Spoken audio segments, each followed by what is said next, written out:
आज संडे होता, तर त्यामुळे माझी सकाळ पण खूप लेट झाली होती आणि रात्री झोपायला पण उशीर झाला होता, कारण मी मस्त मूवीसुद्धा बघितला होता का रात्री, त्यामुळे कारण आज सुट्टी होती. आणि त्यानंतर मस्त अंघोळ केली, फ्रेश झाले आणि आज हेअर वॉश पण केला होता. आणि त्यानंतर जेवणासाठी असं वांगं बनवणार होते, तर त्याचीच तयारी करत होते. तर इथं भाकरी बनवणार होते त्याच्यासोबत खायला, तर भाकरीचं पीठ मळून घेतलं आणि त्यानंतर मी वांग्याची कापं बनवणार होते, जसं की आपण बटाट्याची कापं बनवतो तसंच. मग त्याच पद्धतीने बनवलं, कारण माझ्याकडे ती मोठी वांगी नव्हती, तर माझ्याकडे ही छोटी 3च वांगी उरलेली, मग त्याचंच बनवायला घेतलं होतं.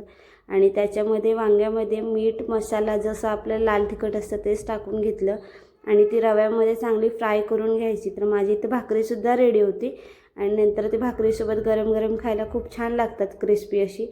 तर मग तेच मी खाल्लं दुपारी जेवणासाठी. आणि त्यानंतर माझं एक पार्सल आलं होतं, तेच आणायला खाली गेले होते, तर मी ते नक्की पुढच्या ब्लॉगमध्ये सांगेन की माझं पार्सल कशासाठी काय होतं पार्सलमध्ये. भेटू आपण नेक्स्ट ब्लॉगमध्ये. बाय.